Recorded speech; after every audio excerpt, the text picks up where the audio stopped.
I thought that was a good team win. I was glad to see us come out with energy on the defensive end. And I still think, we turned over the ball way too much, but I thought we grew up a lot from last game to this game in the way we enforced our defense.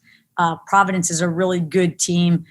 They're well coached and they know how to move the ball and hit the open people. And I thought that we really stuck to our scout, which we didn't do a great job of last game. So I was proud of them for that, but I do know that we've got to find a way to take care of the ball a little bit better, and that's something that we'll work and hone in on in these next couple of days of practice.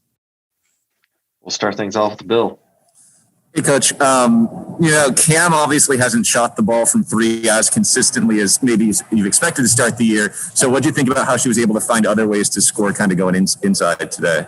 I think that's what Cam can do. And I think sometimes she settles as maybe a one-dimensional three-point shooter, which she's even really good to post people up and make good inside post moves.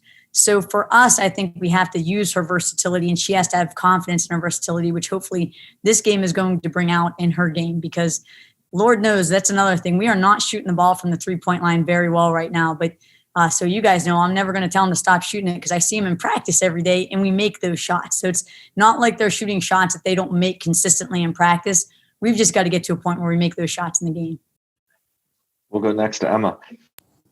Hey, Coach, you touched on this a little bit in your opening statement, but obviously after the high-scoring game against UMass, this one was much more, defensive-minded from both sides. What caused that change from your team, and was it intentional in your part to sort of steer away from that, shootout-style game? No, believe me, we still wanted to shoot out, but they did a really, I'm sure you noticed, they didn't really send people to the boards. They sent a lot of people back. So that really puts us more in a half-court game, because when we would go to push, they were already back on the defensive end. So it was good for us to be able to work against that. And it's also why I thought we did a pretty good job with our 17 offensive boards, although we could have gotten more, and that's something that we'll, again, work on. But we weren't coming into this game with any intention to not play at an up-tempo. They just did a nice job slowing us down by getting back. I thought defensively, that's where I was proud of our team, is that we didn't get impatient. I mean, they were almost close to a shot clock violation, I think, on 6 or 7 different occasions, which for us to play hard defense and communicate like that through that amount of time is, I think, one up for us compared to where we were at this time last year. We'll go next to Dan. Yeah, Coach, kind of in that line when you mentioned the free throws and the offensive rebounds, right? The 17 offensive rebounds. It's kind of unusual when you almost a fully balanced offensive and defensive rebounds like that. Is that just do you have to rebound differently when you're going up on the offensive glass versus falling a shot or crashing the boards on the defensive end, or is it all just the same? Well, the one thing that's a little bit different on the offensive end is you get to sort of track the ball, because it's almost a bonus to go get the offensive board, and you have that little bit of, you're always facing and seeing the shooter, where sometimes the defender has their back to where the ball is. So you can work those angles and kind of, we call it like pursuing the ball, and they can pursue the ball and track it, watch how it's going to go. And we always say we want to have somebody on the short end, the long end, and in the middle.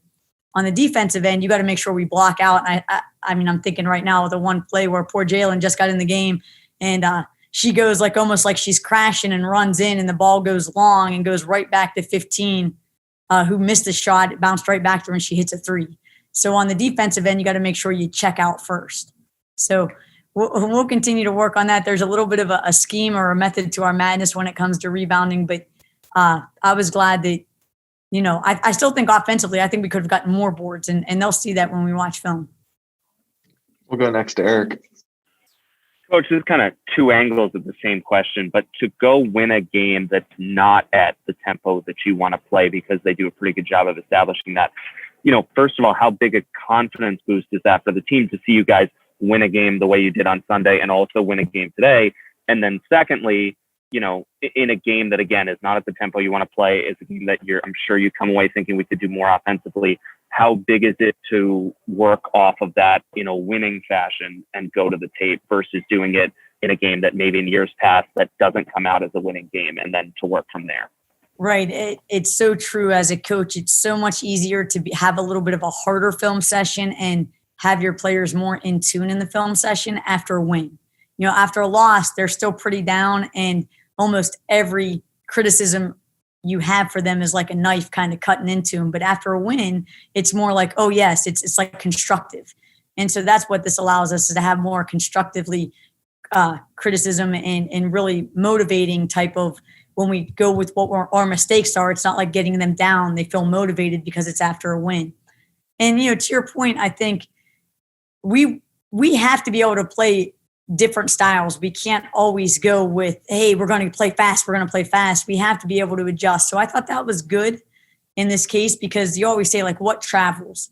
Rebounding and defense is what travels for you. We have to make sure that we're on point with those things. And like I said, our 3-point shooting hasn't been there. And I can't wait for the day when we're all, firing on all cylinders. But as long as our things that we need, like that we have control over, we do to our best of our ability, which is defend and rebound, we're going to be okay. And I thought, again, we shot the ball from the outside. I think we only had 6 or 7 assists in that game. That's really not BC basketball. That's not our brand of basketball. But I didn't think you saw that in our players' faces or in their demeanor when they were playing defense. I thought they still went on the defensive end, and you couldn't tell like so-and-so hadn't made a 3 or just missed their last shot. I thought everybody stayed very intense. And that's something that when you're talking about trying to become a more mature team, that's really important. So I was proud of them for that. And I think that, Providence runs a really nice offensive scheme. And so for us to be able to kind of pay attention to the scout and make sure we covered up, and we'll have a lot of film to show our post players and how to better cover inside player. Cause we fell short a little bit on defending inside on Baskerville. So we're going to work on that. We'll take 2 more. First with Bill. Dan, did you get a haircut? It's looking good. No, it just looks awful today, and it's gray. It's gray, so the light puts it out. Coach, obviously you don't go into a game wanting Taylor to get into foul trouble, but now kind of looking back on it, is there some value to be had in having a non-conference game like this where you had to kind of weather the storm of having her out for significant minutes because she was in foul trouble? Yeah, I kind of blamed you guys for the foul trouble, because you did in pre-games talking about how well and how she has never been in foul trouble yet. That was totally my fault. I literally, I almost looked up and said, that's your fault. But she, I think it's good for our team to have the confidence where she clearly is that player that's kind of like our glue player. And when she comes out, to be able to function and still play and score and do the right things without her. And I say that especially on the defensive end, because she is such a good defender. And when she is not out there, sometimes I've noticed, like when we've had scrimmages and things just with us, we tend to really fall off on the defensive end. And I didn't think we did that today. I thought we continued. You did see where we just didn't, again, cover that inside as well as we wanted to, but that's what film is for. And that's where, Clara in that sense is still kind of young and growing in, and Acuna, same thing, just a freshman. So we'll get better at that. And we'll wrap things up with Dan.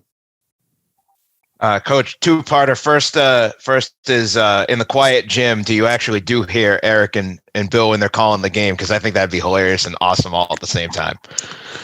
No, there's crowd noise, thankfully. Second, and I might have missed you talk about her a little bit just because I was dealing with a little tacky issue over here. But Cam, I remember back on media day, I mentioned to her that she's never really had a normal off season. I feel like with the red shirt transfer coming in, and then this past off season, her resilience in terms of being a scoring threat and being able to keep after it, and the way that she started last year, and just everything that's come to it. Can you speak to her toughness and her resilience as a member of this roster? Yeah, Cam is like one of those special players to me that she can score in so many ways. And as long as she doesn't limit herself, and as long as she plays defense on the defensive end. And I thought today that's where I saw her biggest improvement. I know to people that maybe aren't coaches saw like, boy, she did some great things offensively.